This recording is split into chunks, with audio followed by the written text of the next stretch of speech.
only make it and get there when we come together as a people of African descent, regardless where we are. In my research, most of my research, I've just realized that we are all over the world, and we should be proud that we've helped build this world.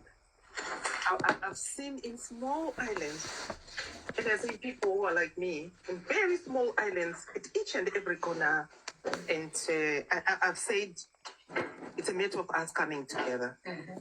To me, this is a plus, and which we should embrace, and which we should begin at the stages where we say to ourselves, let's do a people-to-people movement. Yes, at the higher level, yes, we know we are doing these meetings. We're sitting and talking about the diaspora. It's the 6th region. What African Union has seen is that there's an opportunity to embrace the diaspora. And for the diaspora to develop that interest of their continent, the motherland. And it's not only the benefiting of Africa only on the continent, but also for the interest. My mandate covers the diaspora and for the interest of the diaspora out here in the whole Americas. Though I've not traveled far and wide, but I will with time to build on this relationship of ourselves. I would want to think the easiest way to do the people to people to engage in creative industries. Yes. To engage in creative industries. We could engage in other things. I'm not shying away from other areas for coming together, but the creative industries will make it easier. It's a low-hanging fruit, let me put it that way. Yes. We were discussing with my brother over lunch, but I think in that way, when we have what will be happening, we're talking of Rihanna. She comes from Barbados. And I think if something is set up, something big, which invites even from the continent to Barbados or here to go on the ground in the continent, it will make so much of a difference.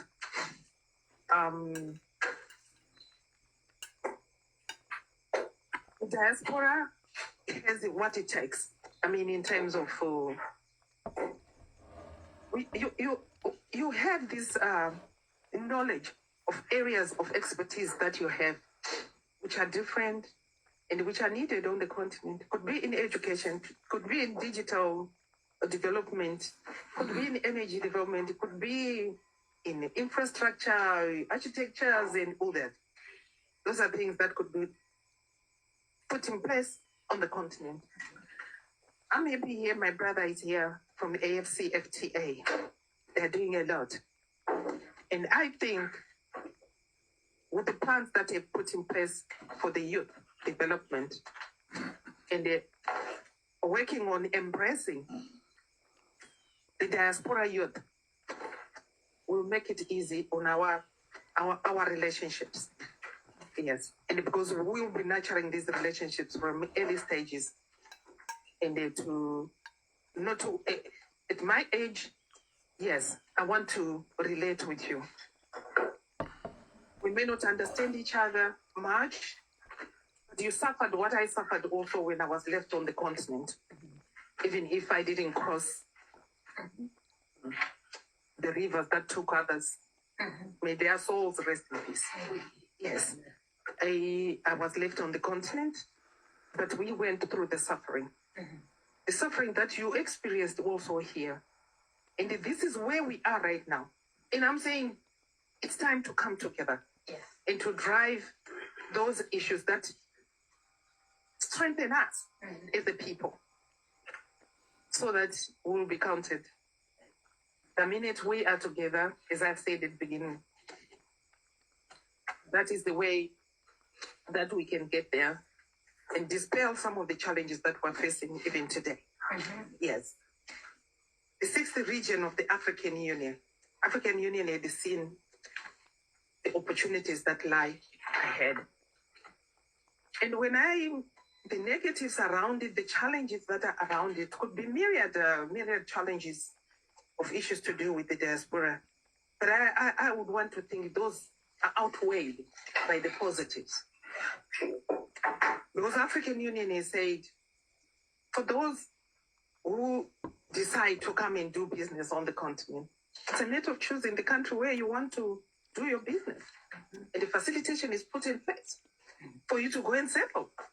It's either you're going to work, you go and settle, you take your expertise to the continent and all that.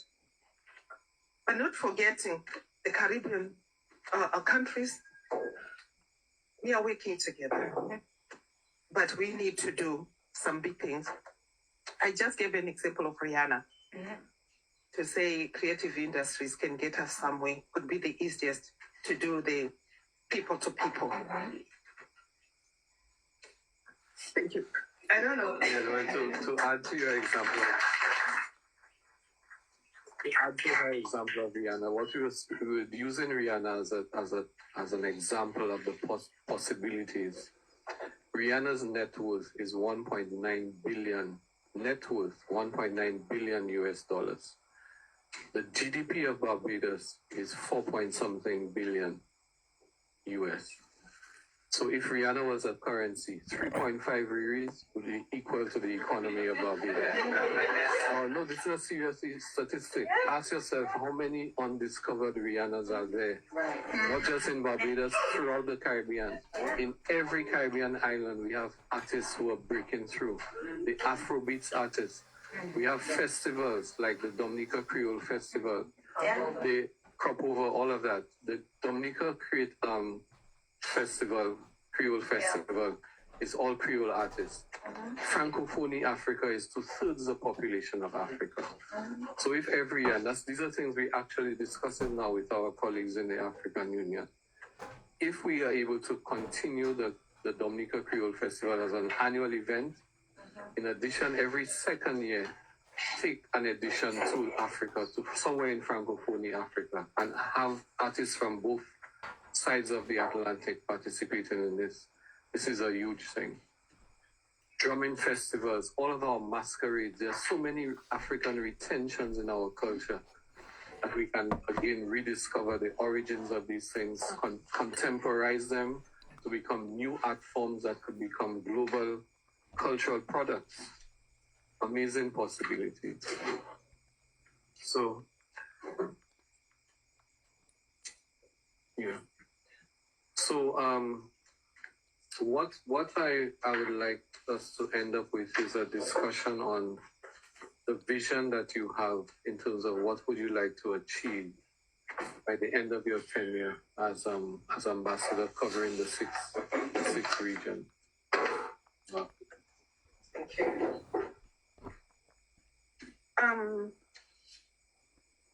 There are quite a number of projects on the table right now,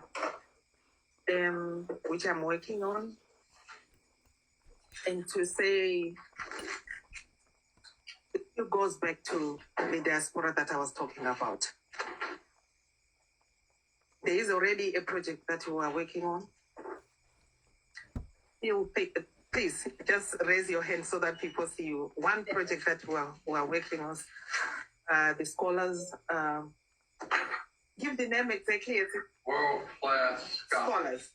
The world-class scholars, which will help in nurturing this diaspora, to connect the diaspora out here with the diaspora on the continent, but starting with a certain age, whereby at some point in time, it becomes naturalized. I've known of more diaspora as I got into education and as I got to just look up in the dictionary, but I had not lived what it is. But at the moment, though I'm living what it is, but I would want to think it should have been inculcated in my curriculum as I was growing up. Yes, so that though we know from the continent that we have our brothers and sisters who are, we call them, they are overseas, who went time immemorial. But there was no much reality. Reality would become when this is naturalized in you. I would want to achieve that side of us being developed to be a people. And through these efforts of diaspora, especially with the project that Phil is running with, which we are putting in place, and that project also will knock on doors in the Caribbean, because we are looking at it as a project that will help also the people to people, besides the creative industries that we were talking about. I'm looking to dispel these tensions that I hear about, because I don't see a difference between us. I don't see it, but it's in the mental. Yes, and I would want to do more programs that I will work with you, with my office, to ensure. I want Africa to be saturated by the diaspora, and I want Africa to saturate the diaspora entities out here, the Caribbean countries, you name them, in America here, where people are saying, we've developed this relationship. It has gone back to that. But also, another low-hanging fruit is the trade. It may not be very low-hanging, but before we economize our countries, our entities in our countries, we were running with politics. Those who come from Africa know what we're talking about. We were fighting for, we want to be the people out of the colonization that took place in the continent.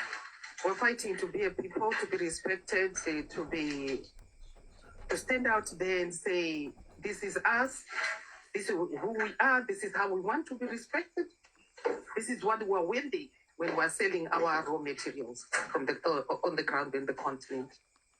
I look forward to connect the business people who are on the continent, and those who are willing to run with what we're running with at the moment. AFCFTA, African Continental Free Trade Area, they're doing a lot to ensure the business front is given that face that attracts in the continent of Africa. The integration that we are talking of, I've come across a person where I've heard, we are talking of the integration in the 5 regions that are on the ground. You are forgetting about us, which I think that was a very good point. You are forgetting about us. What are you doing about it?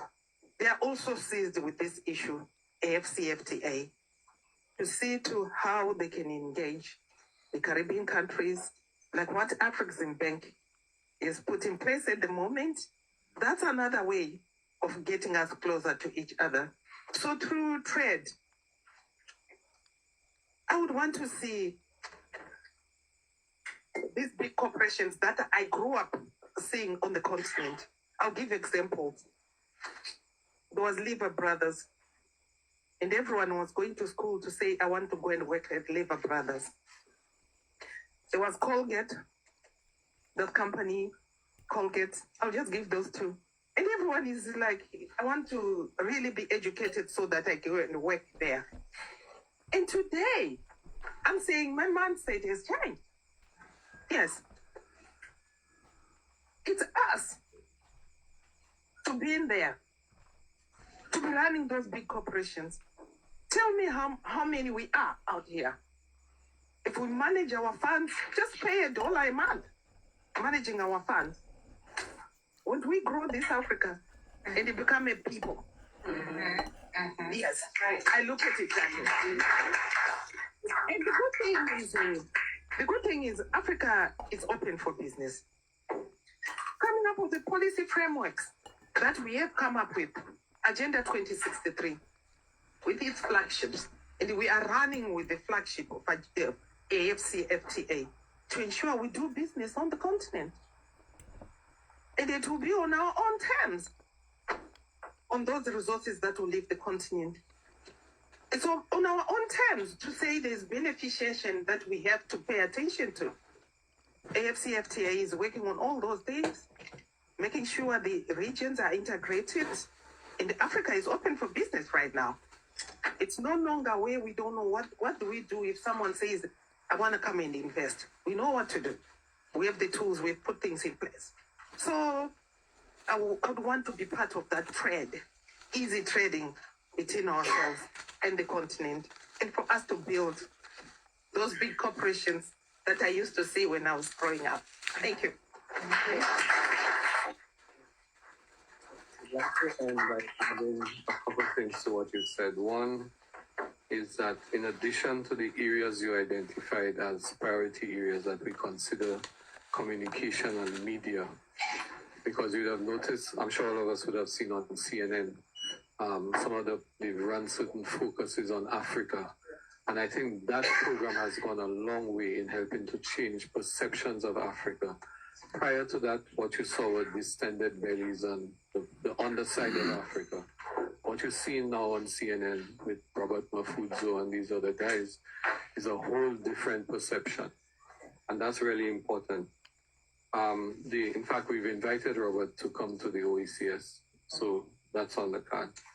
And the other is in the area of business to business, related to changing perceptions, is the notion of ensuring proper instruments of integrity. So at the OECS, and we have signed 2 agreements with Africa. One, to use the PAPS platform, which is a platform that allows for trading in our respective currencies. So we don't have to go through the SWIFT system to do our trading, and therefore not subject to Western sanctions and so on. But equally important, there's an integrity platform where business to business, you can register your business on there, the due diligence is done. So from the Caribbean end, we know that whoever we're dealing with in Africa is a business of integrity. From the African end, they know that whoever they're dealing with in the Caribbean is of integrity. So I want to end, Ambassador, by inviting you to the Caribbean and to the OECS. I would take the liberty of saying that Deodat and myself would be your willing hosts. So you come to St. Lucia and you come to Barbados and you have it covered. I look forward to seeing you. Thank you.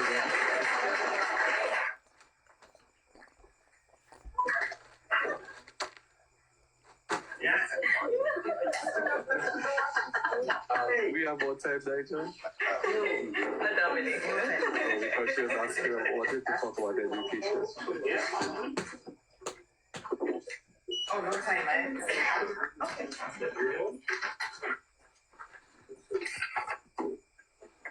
Thank you. Thank you, Barbara.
And they have some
Okay, everybody.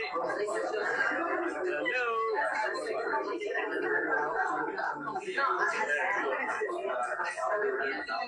Okay, hello. Everybody, settle down. Right. So, we are doing the third panel, which is on food security, a global crisis, and we're looking at creative and innovative solutions. And we have a panel of two people who are here in the room and two online. So we have Vicky Acevedo. She's the Executive Director of Green Market Santa Cruz. We have John Morris, CEO and Founder, 17 Asset Management. We have Major Jason Porter. He's an Executive Officer at Headquarters Sustainable Unit at JSOC. And he's a co-founder of the Seeds Institute.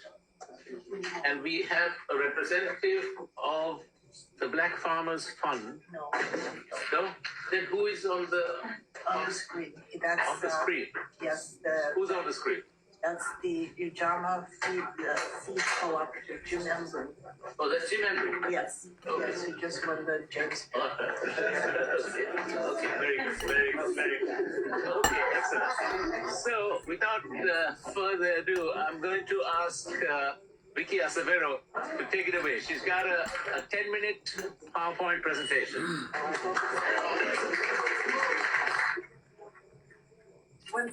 I have to. You have to stand behind it. By the microphone. So I wanted to, is this working? Louder. Hello, hello? No. Louder. No, it's the mic itself.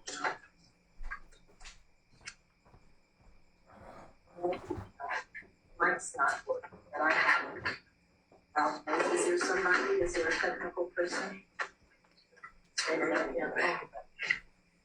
Hold on. Hello? Yes, there we go.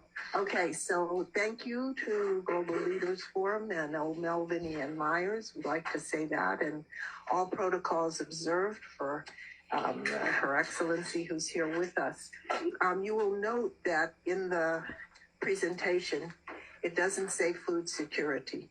It says food insecurity, because that's really what we're talking about. And our language has to be, I think, a little bit more accurate when we start to talk about these issues. So we're talking about people who are food insecure.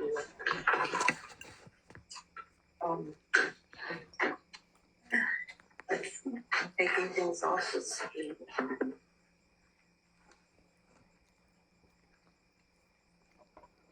Okay. Oh, there you go. You may have gone a page or two ahead. Yeah, oh boy. So, somebody help. Technology, right? I mean, okay. Okay, well, we can just start here. So who is food insecure in our world? I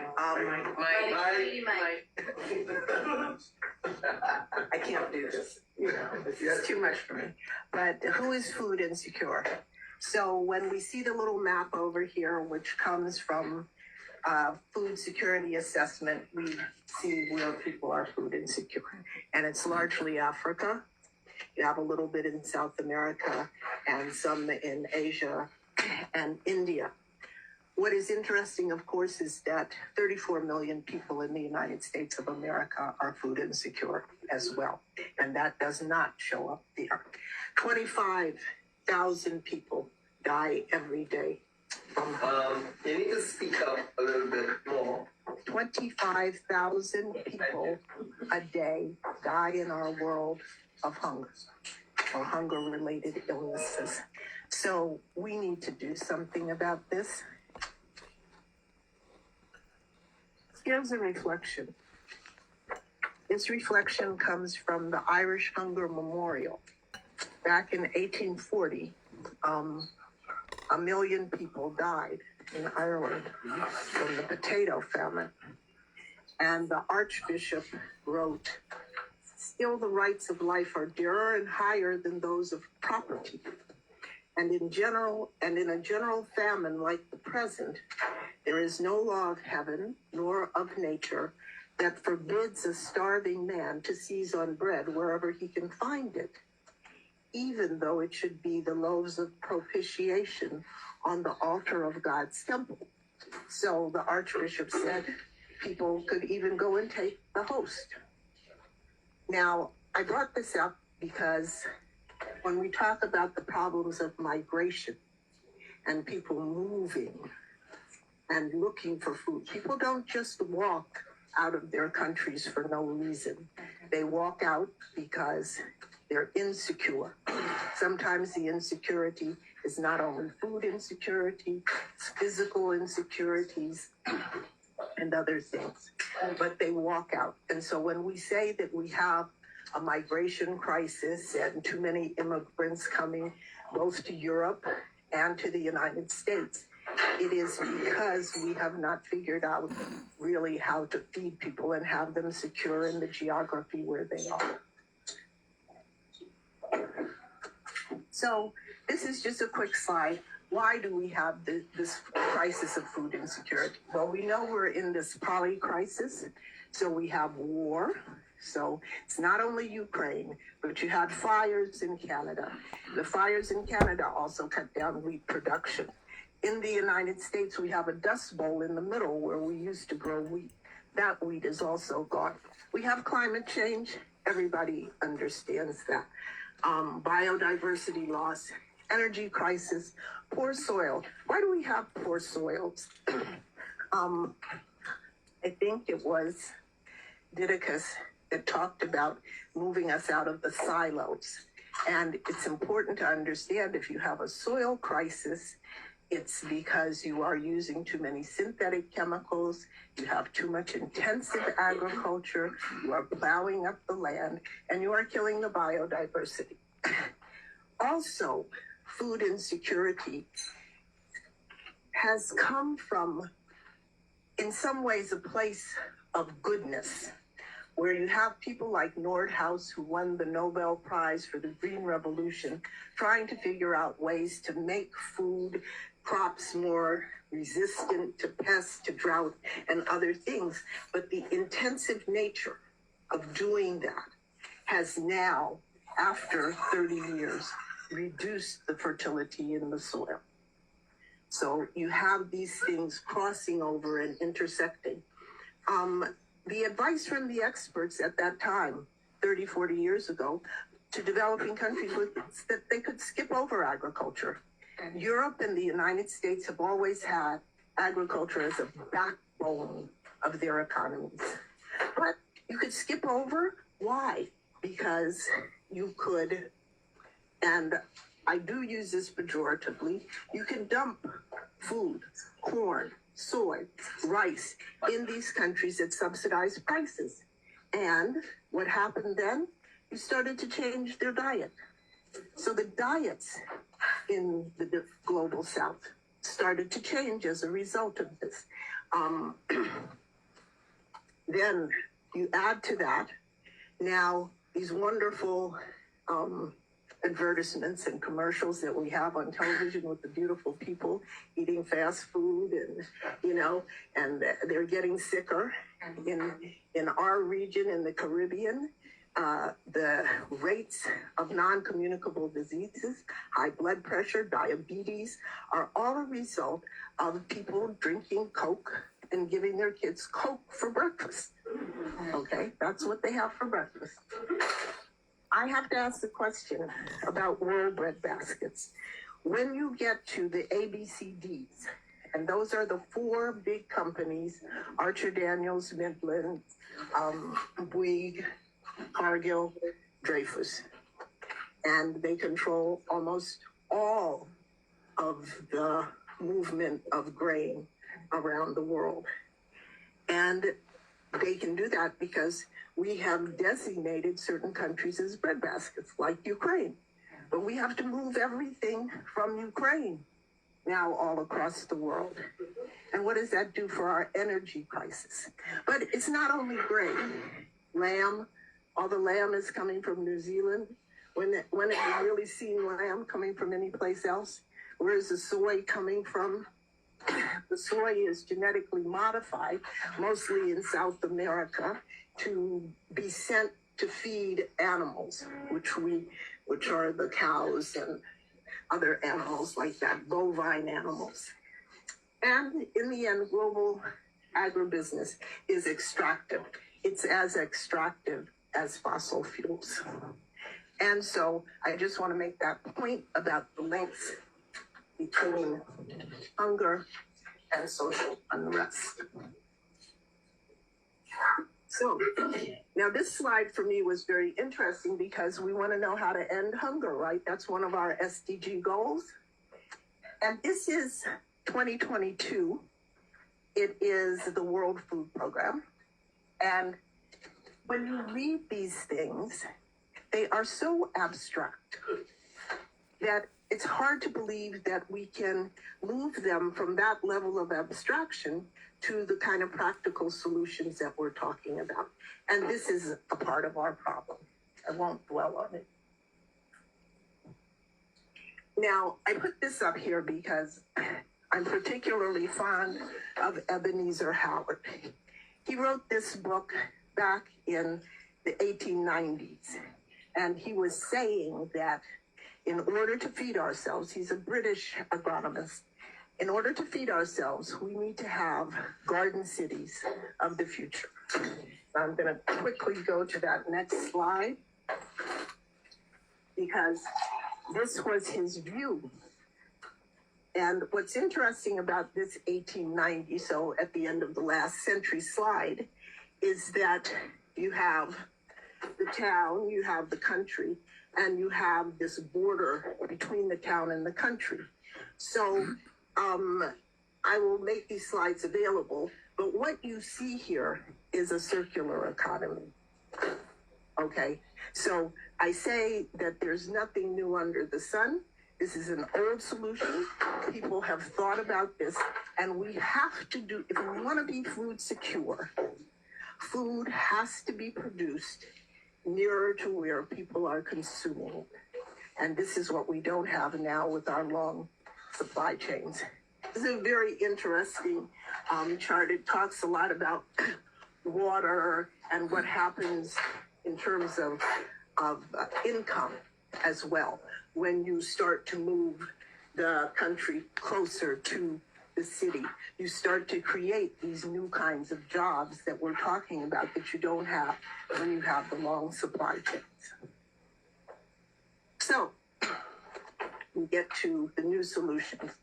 There's restorative economics, which is what we really want here. Now, there is, her name is Wamaka Agbo. She's at the Katali Foundation, and she's written a book on restorative economics.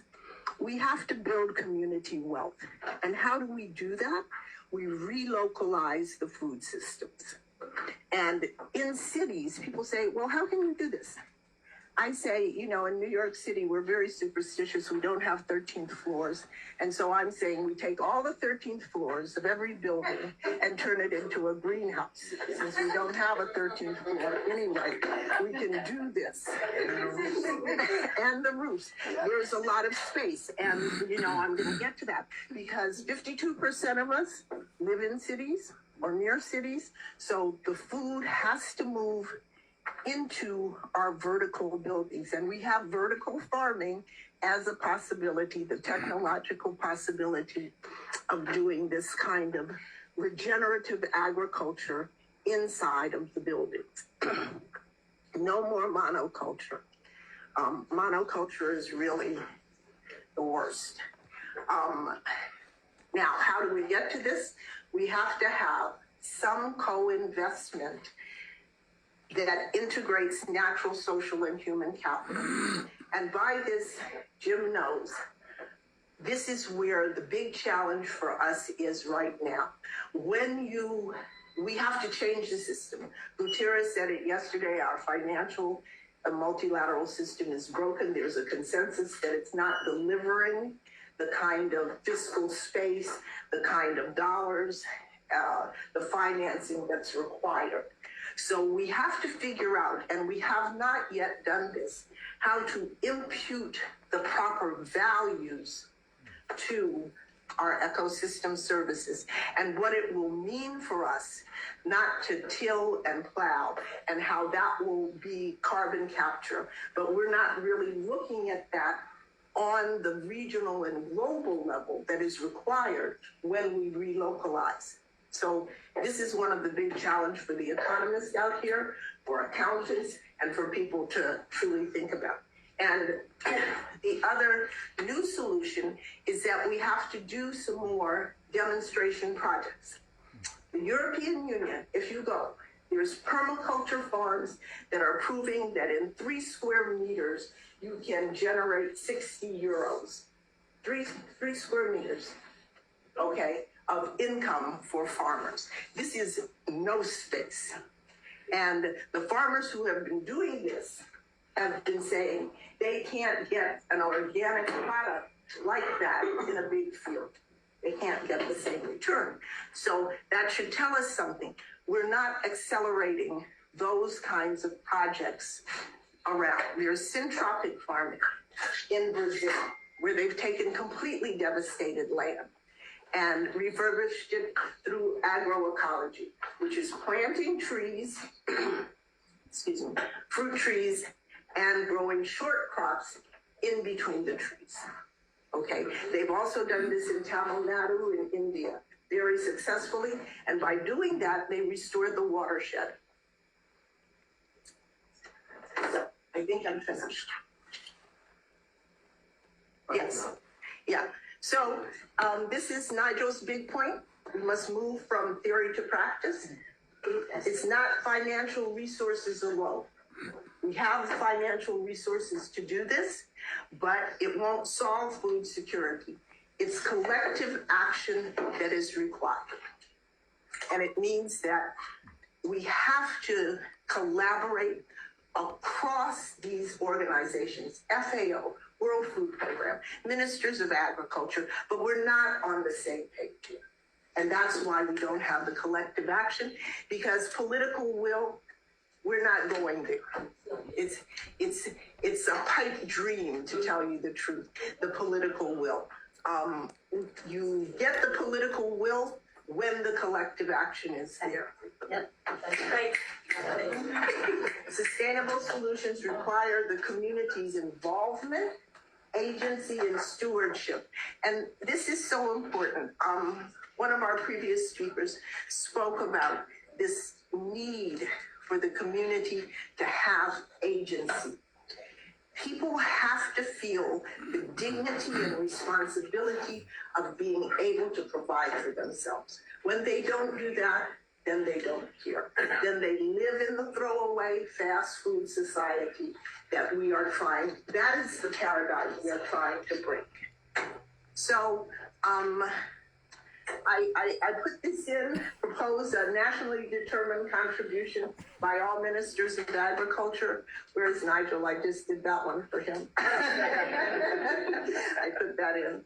And secure agreement with the multilateral development banks and the agricultural development banks that they will support these plans through expedited technical assistance. Because when you take a local community that does not have the experience of growing, you have to bring that technical assistance to them in a rapid fashion. And you have to identify all these places, unused buildings, unused parks, where you can actually grow food. And that's an easy exercise. So if you want a real practical thing to do, set up every city, go find all the places where you can grow food. And then, of course, there are other things like getting insurance for countries that are in the Caribbean, so that when you do have these devastating climate impacts, that they are able to quickly get back on their feet. And that's an important component. The end. That's the end. Thank you.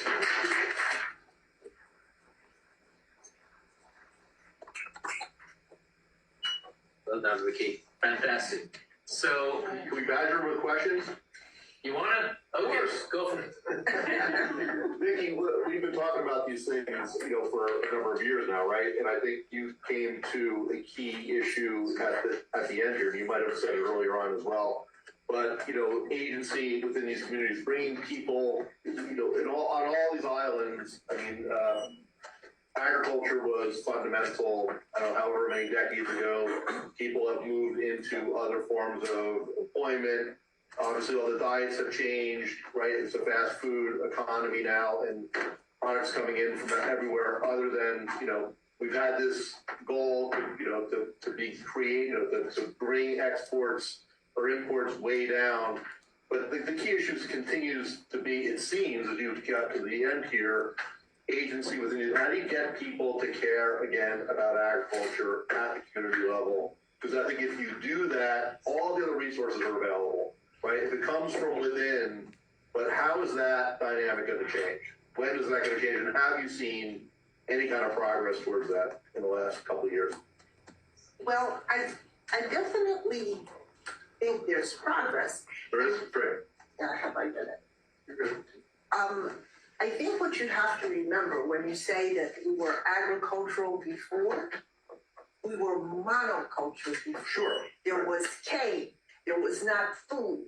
There was cane for sugar and for rum for export outside of the Caribbean. And quite frankly, it's the same thing that we're seeing in Brazil and Argentina. There is intensive soy production for export. This is not food for people to eat where they are. Great point. Okay? So it's important that we understand what we call agriculture and what is called food. Sure. We are talking about creating a food system that nourishes people first. And we have seen efforts, but it's going to be a Barbados. Barbados is now really trying. They're in a partnership with Guyana. Guyana is a country that has a lot of land space so that they can start to grow things, and they're starting to do pasturing and livestock raising in Guyana. And the trade between the countries is going to start to improve. You do have examples like my own of small green markets that change the pattern of production and consumption by making the consumers know the farmers. And that is something that can only happen at a community level. And I love to tell this story all the time of the head of BP, because most of you know that Trinidad is an oil and gas producing country. So the head of BP is there, and he called me one day and he said, I need the number for the mango guy. And for me, this was a pivotal moment, because he didn't say, Vicky, can you get me some mangoes from the mango guy? He wanted the mango guy's number. And that creates a relationship that doesn't ordinarily exist. But when you know that somebody is growing your food and grows good food, you want to go near them. You want to get the food from there, which is where is Didica and his strawberry ladies. I want to say that we don't really need strawberries in the Caribbean. I mean, it's nice to have them, but it takes a big effort to grow them, and we can grow things that have the same value and are as lovely. I mean, really, are we going to have a debate between the mangoes and the strawberries? We could have it all. Did I answer your question? Yeah, no, I think Because it's a consciousness. This is about consciousness. well, I think to me, you've always been on the key point. It's just a question of how to change the dynamic. And it sounds like you're beginning to see some movement, but until that dynamic gets addressed, whether CARICOM is focused on it with FAO or not, it's not going to be meaningful, right? Jim, I want you to, really want to bring you in, because It's okay, you're too good. I am enjoying listening to the real knowledge. And also our friend up here, Yes, Jim. We want to hear Do you want Jim to go next? Yes, I think let us. I'm Jim, all you need to do is unmute. Yeah, Jim can unmute. Jim, you can unmute and go. Yes. Hi, Jim. How are you all? We're good, thank you. It is so wonderful to be here with my dear beloved friend Vicky, who I met this past fall when we were in Italy for the Terra Madre gathering. And I'm just delighted to listen in to your conversations this past hour or so, and just thank you for allowing this country boy from Kentucky to join you folks up there in the Big Apple, New York City.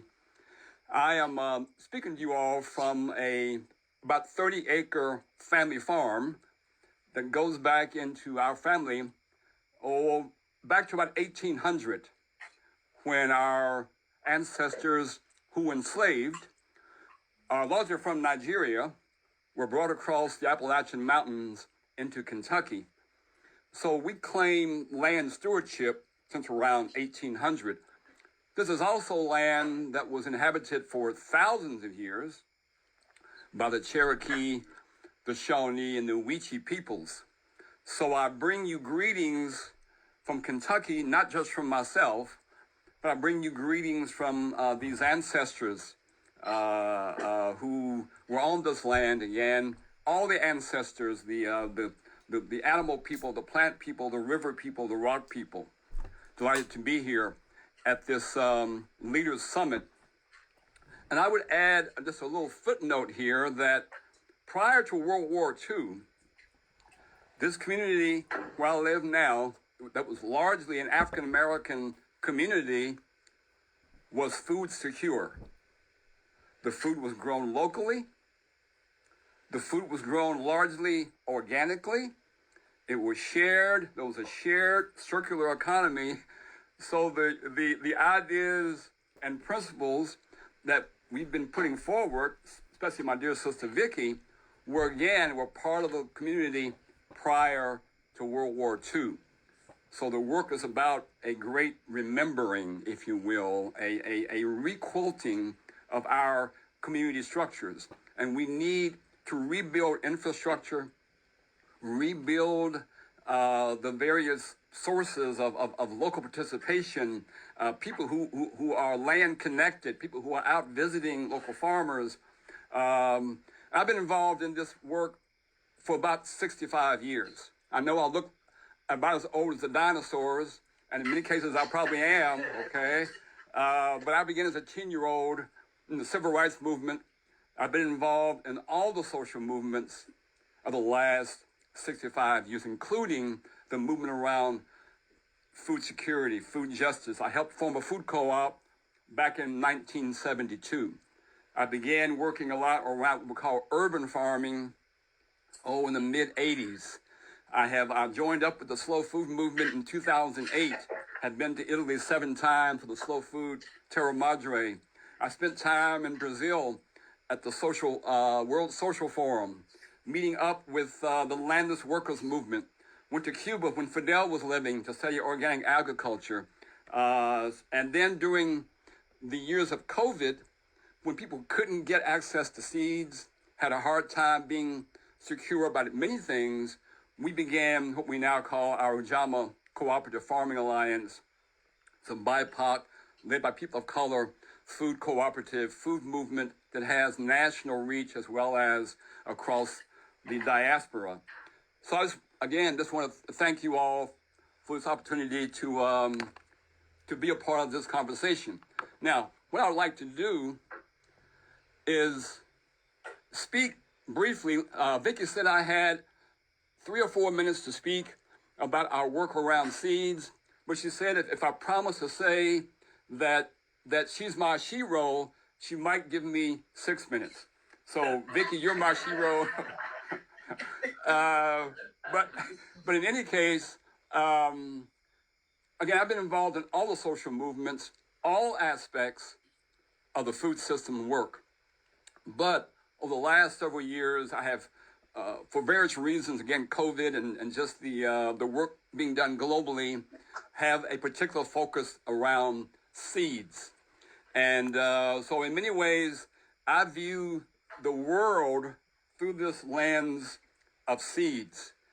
And what we're saying is that the foundation of food security is around seeds. So this work, the seed work, is also about honoring the earth. Again, I'm going to repeat, the seed work is also about honoring Terra Madre, honoring Mother Earth. Suppose we had a different orientation about cosmology. We talk oftentimes about the beginning of time, the beginning of the universe was around the Big Bang. But what if we called that moment, some 14 to 20 billion years ago, the big seeding? When we recognized that stardust was kind of like blown out over the universes, and those stardust congealed, as we know, into stars, planets, moons, and all the other kinds of non-matter that we know exist in our universes. So the planets then were in fact seeded, congealed by stardust, and then we recognize that even our own planet Earth became a seed mother. The Earth then bequeathed all of her children. So the Earth is both a formation of stardust seeds, and she has become a seed mother. So part of my view of this question of food security is based around this idea of how do we move ourselves, just doing away with this Newtonian view of the world as the earth as a resource to be mined and devastated, but as the earth as the source of life. So we need a very much earth-centric view of the world, which is tied closely to woman-centric. The devastation that we impact on the earth is tied closely to the oppression of women and how we as a species, do harm, do all types of oppression and inequality to women. When I last checked now, you all can correct me because you up in New York, y'all the smart people, y'all can correct me if I'm wrong, but my understanding is we all come through women. Our work ought to be to love, honor, respect women, the earth. They're both seed mothers. Now, we recognize the SDG goals of everyone's trying to be sustainable. We recognize that the foundation of some of the impacts on the earth come from the food and the food system, the industrialized, monopolized, chemicalized food industry is wreaking havoc on the earth. So part of our direction now is how do we create sustainable communities, recognizing that the foundation of sustainable communities is a sustainable food system that's ecologically responsible, that's local, that's healthy, that's zero waste, it's fair, it's equitable. About 10 years ago, I was invited to be a co-writer and a photographer for this beautiful book. I would encourage you all to go online. You can order it for about $1 now, $2 on Amazon or other book services. But within this book, we outlined many of the things that are now written about and talked about in the UN Sustainable Development Goals. Over our years of research and collaboration with other people, we came to this idea of the 10 principles of one planet living. Things like zero waste, sustainable water, sustainable food, respecting culture and heritage, equity, fair trade, and of course then health and happiness. So we need to live, as we know in the United States, we live culturally like there's 3 or 4 planets, Earths. There's only one. So again, just reemphasizing, the seed work is very much about how we respecting, loving, honoring our planet, the Terra Madre, Mother Earth. Now, I wear about 15 different organizational hats, and most all of them are in some fashion food and ag related, but in my view, they're all interrelated. Back in 2008, I became, a member of what's called the Slow Food Movement. That's a global movement. It's involved in about 180 different countries. Every 2 years, we have this incredible UN-like gathering called Terra Madre. If you haven't been, many of you all have. Invite you next year, 2024, to join us in Torino. But I want to just lift up one of the different projects within the Slow Food Movement. That's the Ark of Taste, which is this global effort to both document and to catalog all types of cultural heritage seeds from all around the world, as well as cultural breeds of animals and other kinds of flora and fauna that we care for and that we eat. So the Ark of Taste, again, is connected to this whole work around seeds.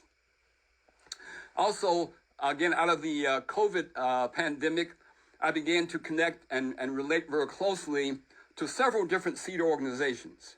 For example, the Utopian Seed Project, Southern Exposure Seed Exchange, as well as the Ujamaa Cooperative Farming Alliance. And we're like a collective team of organizations, other ones not mentioned here, who are working around increasing both the diversity of seed farmers and seed savers, but also increasing the biodiversity of the seeds that we're saving and growing out. We think that one of the important elements of food security is a much greater seed diversity within what we're utilizing and then, of course, saving.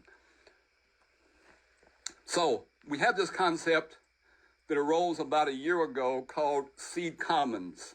And the Seed Commons, again, is a reflection of how the earth has been seeding and giving birth to all of her children for about 4 billion years. As we know, about 200 million years ago, It's where we saw the rise of what's called these flowering trees that give, of course, give rise to seeds. So seeds, when you look at, when you touch a seed, what you're touching, something that's 200 million years old. So what is a seed commons? It is a network of farmers, community organizations, institutions, government agencies that connect, collaborate around the distribution, education, planting, harvesting, cleaning, storing, research, seed forecasting, as well as the ritualizing and honoring of seeds. That's a seed commons. It's a network of people, essentially. What we have chosen to do here the last couple of years is focus around the seed commons around watersheds. We know how important watersheds are, have been for human movement and human developments of cities and towns and whatnot. We also recognize within the United States so much of the farm, agricultural products of chemicals, fertilizers, herbicides, and whatever leach off the farm fields, go into our water systems, go to the Gulf, and then they impact the health of the oceans, not only in the Gulf, but on a global kind of a level. So there's a need, we think, to think about this bioregional approach to the idea of the seed commons. What we've done this last year, since I live in Kentucky, and I have close ties with people in Tennessee, we've developed this sense of the seed commons based around the Cumberland River. The Cumberland River begins about an hour from my house, and the Appalachian Mountains of Kentucky, flows all across Tennessee, comes back into Kentucky, and empties into the Ohio Mississippi River. So our seed commons is this bioregional approach based upon these hundreds of miles of this Cumberland River. Now, what we also recognize is important is to go back and reclaim, if you want to call that, this indigenous culture, indigenous wisdom. Again, folks here in the Turtle Island in the Americas have been here some 20, 30, 40, 50,000 years. They just might know something. So Wasiato was the name given by indigenous people for this river that we now call the Cumberland River. This is a map of the 500 and some odd indigenous peoples that lived here in Turtle Island. Here in Tennessee and Kentucky, the primary ones, again, were the Shawnee, Weechee, Cherokee, and Chickasaw. So part of our seed commons work and our founding concept document is grounding ourselves in this indigenous culture. Again, a network of people all across this bioregion for us is the Cumberland River. Well, in terms of project planning and funding, we're looking at creating these very decentralized community seed vaults, which would mean a storage warehouse with freezers and seed cleaning and packaging equipment, an educational center for workshops, a mobile seed extension work, much along the line of our dear beloved George Washington Carver, who had the Jessup wagon, which was an extension vehicle that went all across the South, taking seeds, Carver bulletins, educational workshops and things all across the South in this mobile extension work. We also need to decentralize research and have community-based seed research on climate adaptation and biodiversity, where that means that citizens in all these areas would have this intimate knowledge of the watershed, intimate knowledge of the land, the soil, the people, the seeds that pertain to those particular regions, an intimate knowledge. Someone asked a question earlier about how do we engage citizens by doing projects such as these. We must adopt, as we know, this idea of systems thinking. How do we look at the food and ag system through the systems thinking kind of a lens? We need to go back, reclaim this Sankofa symbol, which means it's okay to go back and pick up ancestral vibrations, ancestral cultural wisdom, the cosmology, to bring it forward to know where we're going in the future. We use the Sankofa bird often in our various kinds of work. When I spoke out at Stanford back on June 8th, I was asked to speak to the Sustainability Center there at Stanford. It's got $1 billion, by the way, the Dorff Center, to open up their new Sustainability Center. I spoke there and I outlined the pathways for higher education towards a sustainable future. These are the principles that I laid out at Stanford. That video is up on my YouTube channel. you can check out some of the details of that particular presentation. What we need, as we know, is a transformative vision for where we are going to the future. And the work you all are doing individually and collectively is part of that vision. I'm closing with this wonderful quote that talks about where we're going, what is our vision. My dear friend Arundhati Roy has this beautiful mantra, this beautiful word saying, another world is not only possible, she is on her way. On a quiet day, I can hear her breathing. Thank you all so much for listening.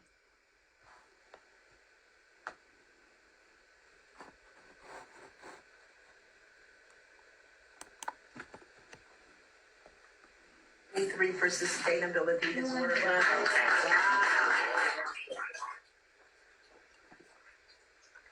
John, you're up next. I am so pleased to have yielded my time. We just heard. And not to, this probably doesn't work, does it? No, I'm going to keep it off to make sure I don't speak for more than 1 minute. To try to keep the memory and the music playing of the beautiful record that we just heard from Becky and Jim. They talked about a new world of food that was about really systems thinking and change and going back to our roots, our true roots. To make that, to end up with money and talk about money is, I think, almost a shame. say value. Well, from my standpoint as an old banker, I'm the boring one that was going to give a little insight onto what we need to do to get behind this vision. And when I say we, I mean the money in the world that exists that is often directed in the wrong ways. It's investing in the wrong systems. It's invested in systems that are flawed, antiquated, or mistaken. And so not only do you have to shift that, you have to recognize that there's new systems that we have to create. And what we heard today, we heard people to people, we heard movements, we heard about systems change. That's going to come within what we heard from Jim and what Vicki was laying out. All that I would like to add is getting behind that with, say, meeting people where they are, or meeting money where it is, in order to get real money to fund true change.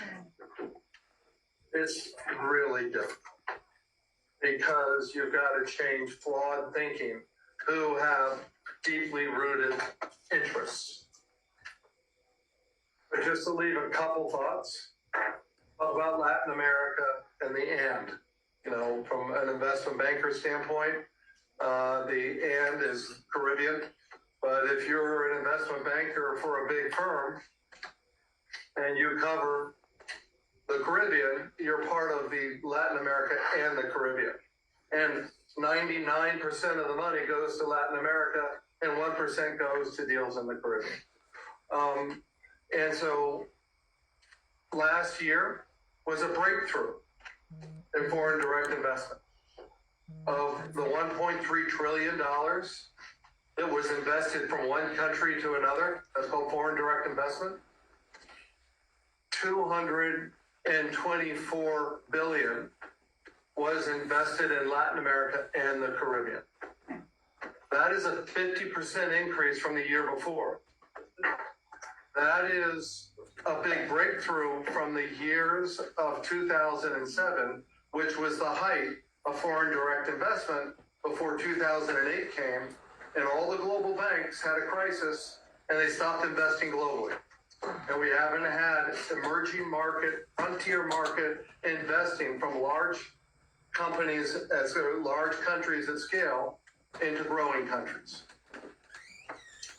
There was a 50%, there was the first time, or the first, that we broke through that. Now that's going to Brazil, it's going to, for energy, and it's going to Mexico for cars, it's going to Guyana for energy. But how to get in front of that money and direct it to a new system. That money has made a breakthrough. The voices need to be loud and getting louder, and innovation has to occur at the grassroots. And we have to take systems that are global, and there's a global supply chain that is being challenged. We have to take it locally, take the SDG 2 that we're talking about to SDG 12, which is responsible consumption. And we have to include SDG 6 in water and SDG 7 renewable energy. Food is about everything. This is what we know. How do we get behind the money that's going into this, into new systems? We have to think obviously global and act local. And that includes all of us, that includes all of you. In what ways you can create circular activities and what new funding mechanisms can get behind those great entrepreneurs in that community that is creating, using food as a way of making us climate positive, actually shifting the whole paradigm. And why is this an important time to really step up and yell the loudest you can, other than maybe a great awakening that's going on by anyone who is a constant learner? We're halfway through the SDGs. We're at a moment, and we're a year out of, we're not wearing masks here. We had a global pandemic that we all paid attention to. And halfway through the SDGs and only having 15% kind of adherence to that, only achieving 15% of the 30-year goals in those 15 years, means during that period of time, we were playing the games of the past. Mm-hmm. During that period of time, we were doing what investment bankers do and trained to. It's not anyone's fault, but they've been trained to do comparable analysis. All business schools teach industry comparable analysis, and then you go on an investment banker's team and you do modeling of comparable analysis. If we are going to drive money to comparables, we're not going to create systems change. So we got to break things. So we've learned, we've made some progress in 15 years. The next 15 years has got to be about systems change. We got to move from comparables to a methodology of design thinking. And design thinking is what we design to the problem, and we get capital to the problem. And we have to understand what the problem is, understand the systems it is within, understand all the stakeholders, map that, bring that together, understand what is the prototype of a product that you create to get money to go into it that raises the solution for everybody. That's like, who's going to do that? Not a lot of people right now that are going to do that. But that's what we need to start thinking about the next 15 years, to take a design thinking approach, to focus on systems change. And when it comes to food, maybe the biggest challenge of COVID, what its lasting effect is a refocus on supply chains. And what we heard from Vicki is how flawed the embedded system of the supply chain, starting from the seeds from Jim to the harvesting and the packaging of fast foods. So the supply chain is screwed up. It doesn't include the right people. It doesn't include the right approaches. The stolen harvest that you've written about India and the seeds there, and what it's meant to the health of people in India. We have to recognize we have an opportunity. The COVID has taught us that supply chains are disrupted globally, and we have money at least going into Latin America. Let's get in front of that money. Let's look at it from a systems change, and that means more of this, and more more of this day two, like getting together and having discussions, mapping. It's not just about talking, it's about mapping who the stakeholders are, mapping all the constituents, and then figuring out value exchanges from seed to harvest. Anyway, I appreciate it.